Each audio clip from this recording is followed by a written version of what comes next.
I'm honestly kind of mind blown by the amount of stuff in Kakarot. Finally, Bandai Namco has shown something that isn't just combat and cutscenes, some actual free roaming. This is much more representative of how you'll play the game, because you won't be fighting Majin Buu the whole time. It's not just boss fights and cutscenes. Most of the time, you'll spend flying around doing, well, no one knew exactly.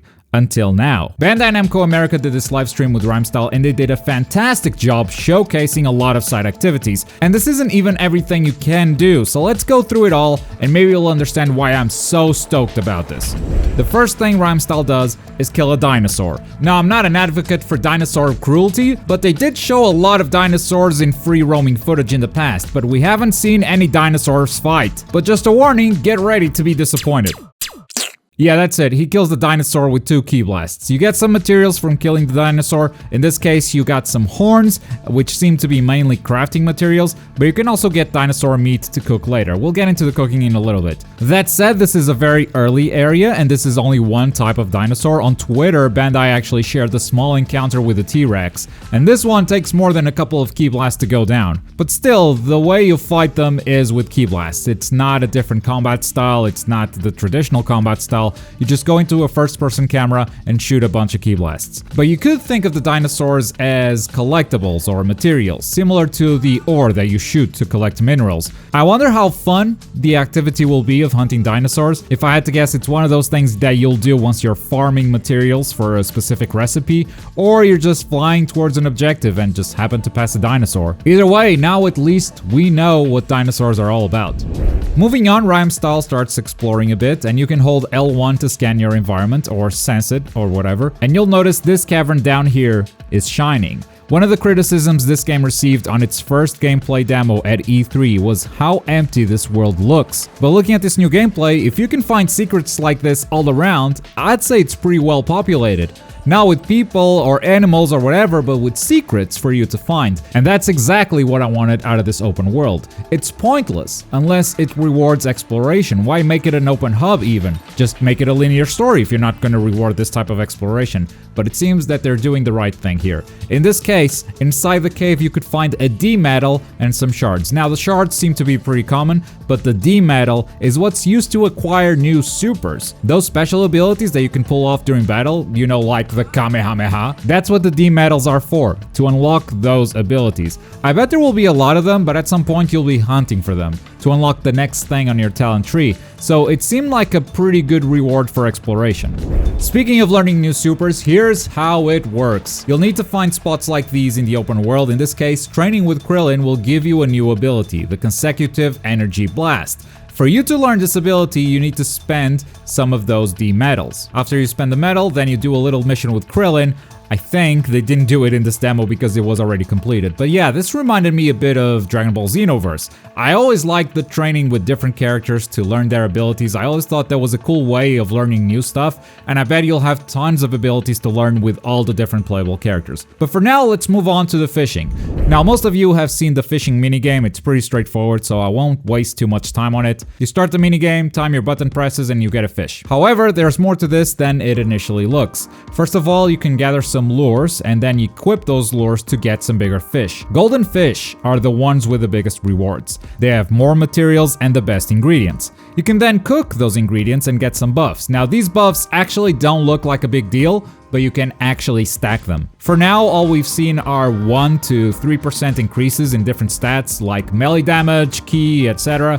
And 1 to 3% is a really minor buff to the point where it's just not worth the trouble, but since they stack, they can make a difference in a fight. That said, the main thing that's going to matter is your character level, and it matters a ton. Of course, this is an RPG, and your character level was always expected to matter, but at the end of the demo, Rhyme fights a group of level 29 enemies while he's at level 17. Obviously, they deal a lot of damage to him, but what I didn't expect was this Kamehameha to only deal 1 damage per hit. So yeah, in those situations, cooking buffs aren't really gonna do anything for you. The main thing is your character level. But if you're headed into a boss fight and you have the appropriate level, you might feel the difference.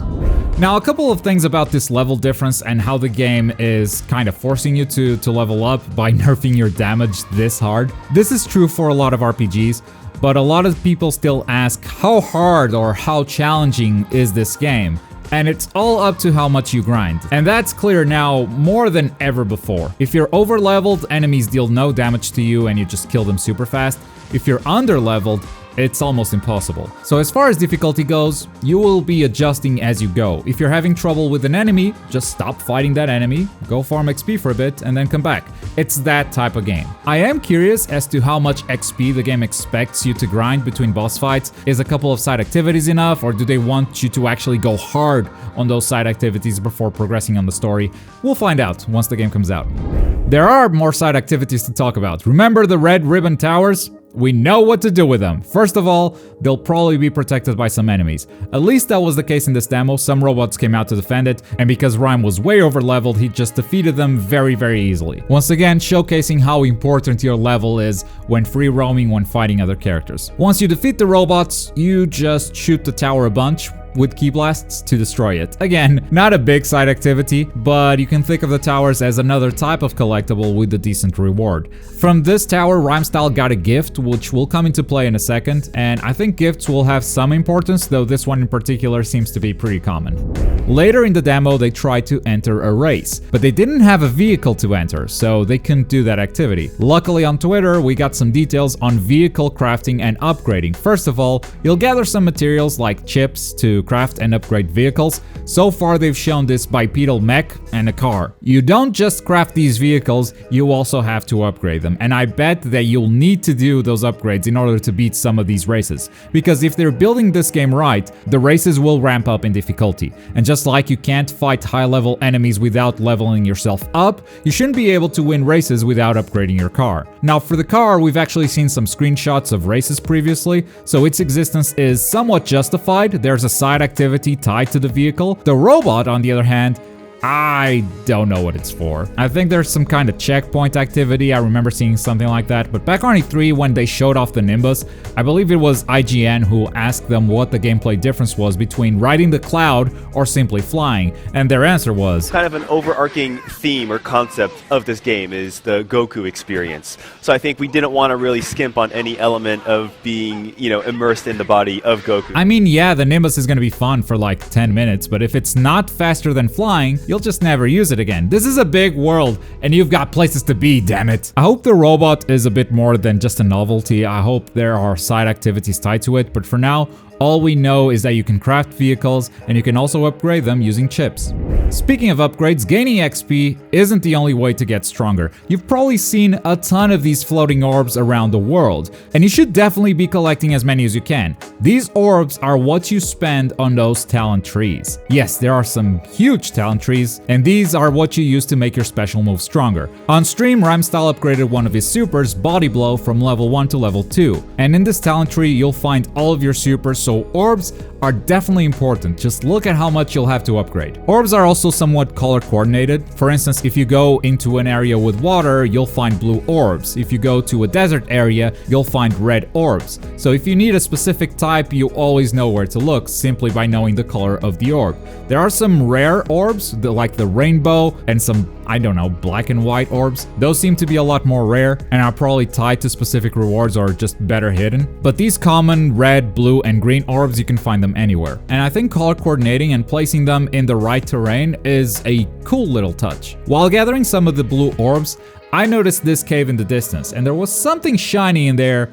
And this is where my brain clicked. Rhyme flew away from it, he moved on to something else, but in my head I was thinking, I gotta know what's in there. I gotta get those shinies. And that's when I knew I want to explore this world. The game gives you just enough stuff where every nook and cranny seems rewarding. And now I gotta buy this game just to see what's inside the goddamn cave. I'm joking obviously, but the fact that I felt like going there to pick up whatever that cave was holding, maybe it doesn't even have anything special, but I wanted to find out. And that immediately told me that this is a game that I'll want to explore. This is a game where I will want to fly around and see what the game has to offer. Because it just feels like there's so much to do and so much to discover. Here's a whole other system we haven't even touched yet, the community board. You seem to have these from the get-go, a bunch of boards where you can fit characters into. The central piece of each board is fixed, so this is the Goku board, this is the Chi-Chi board, this is King Kai's board, etc, etc.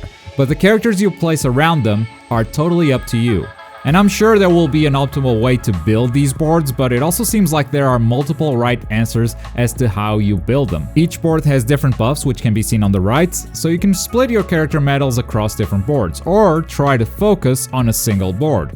You're obviously going to unlock medals as you play the game, so you'll slowly build these up. Then we have this menu that shows you bonuses you can get by connecting certain characters together. For instance, Yamcha here can get a bonus by connecting him with Goku and Krillin. So you could have chosen to take Yamcha and Krillin out of that Kinkai board and put him on the Goku board to get that exact bonus. And I think this is going to be a fun thing to build up over time, because as you get more medals, you discover more combinations, and you start moving things around to get different buffs. I don't know, that appeals to me. Back to the menu, there's more to this. You actually have an individual level for each character, and once you reach a certain, let's call it friendship level, they'll give you some rewards. In Yamcha's case, you'll get a rainbow orb and some extra gifts. And this is where I think gifts will come into play, because you can give these characters any gift in your inventory, and some gifts might be unique, others certainly aren't. Rhymestyle had multiple silk aprons, the power protein that we got from the dinosaur, and some gifts might also not be a good match. For instance, I don't think Yamcha would like a new apron, but I will certainly love to see his reaction when I give him one though. But yes, as you can see, there's a lot to do on this community board, so add that to the list of side activities. There's a lot this stream didn't cover, but it's stuff we've seen previously. Things like side missions and, of course, main story battles and cutscenes. But this was the missing piece for me. What do you do in this world?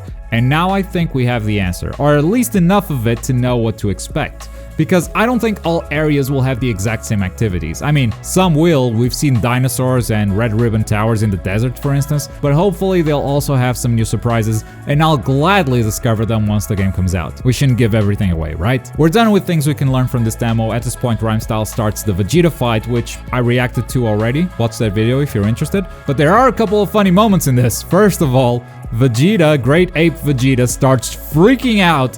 And at first they tried to ignore it, they didn't say a word about it. But then it went for too long to ignore, and Bandai Namco PR Dimitri finally said something. This isn't the final version of the game. There's still bugs being worked on. So that stuff you saw, it'll be fixed. Which, yeah, of course it is in development, and hopefully we won't see too many of these glitches, but I loved it when they were just ignoring it and hoping it would go away. And then another awesome moment was Rhyme's face when Dimitri mentions Jump Force being nominated for the Game Awards. Tune into the Video Game Awards. Jump Force is nominated for Best Fighting Game. If you guys can, please vote. I think voting ends at 6 p.m. Oh, absolutely priceless. But yeah, that's the stuff we learned from this demo. I'd love to hear your guys' thoughts on this. Do you like the side activities? Do you think they're boring? Let me know what you guys think in the comments down below. And as always, thank you very much for watching. My name is Globku, and I'll see you next time. Bye.